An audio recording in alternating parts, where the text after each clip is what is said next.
This is a World Cup 2026 update. Now reporting from the TNO Sports Desk, Talking Ginger. Good morning, everyone. This is Talking Ginger, and welcome to Day 3 of the 2026 FIFA World Cup. As always, we start with our recaps from yesterday, which we had two matches, Canada versus Bosnia and Herzegovina, and the United States against Paraguay. Kyle Lawrence scored the equalizer in the 78th minute to help Canada earn its first ever point in the Cup yesterday with a 1-1 draw against Bosnia and Herzegovina at Toronto Stadium. Lauren, who entered the game as a substitute just moments earlier, fought off two defenders near the top of the penalty area and beat Nikola Vasil in the low corner. Jovo Lukic scored his first international goal for Bosnia and Herzegovina in the 21st minute.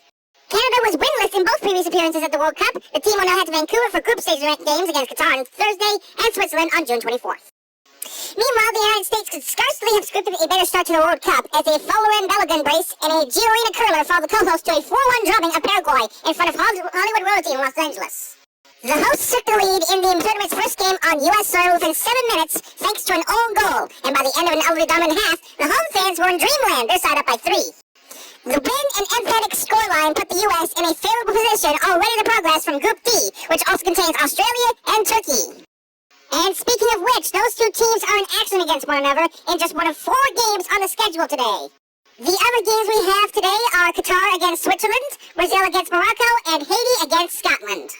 Qatar comes into this year's World Cup looking to banish the memories of their dismal home tournament in 2022, when they lost all 3 group games. The Middle East nation faces a tough opening group rematch in San Francisco. Sorry about that. Anyways, they're taking on a Switzerland side that are unbeaten in competitive matches since late 2024. Both teams will be eyeing the chance to take control of the group with a victory on the U.S. West Coast. Brazil will open their World Cup slate with their toughest group match as they meet African giants Morocco at MetLife Stadium today. Led by head coach Carlo Ancelotti, known affectionately as Don Carlo, Brazil are hoping to return themselves to the summit of global football. The Senegals have won 5 World Cup titles more than any other nation, but have not triumphed since 2002 as they struggled through their longest drought in national team history.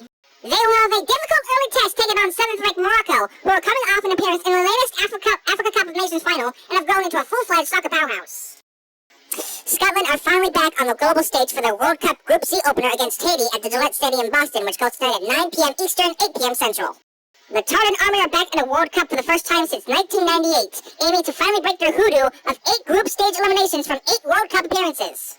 Steve Clark ended their 22-year hiatus from the major stage when he led the Scots to Euro 2020 and then again to Euro 2024, but both ending in underwhelming first-round exits.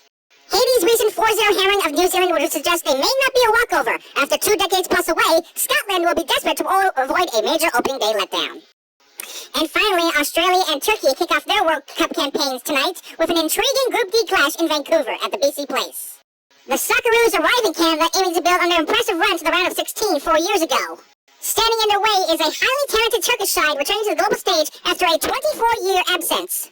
Vincenzo Montella, hopefully I'm saying his name right, has engineered a formidable run of form, meaning his team entered the contest with high expectations.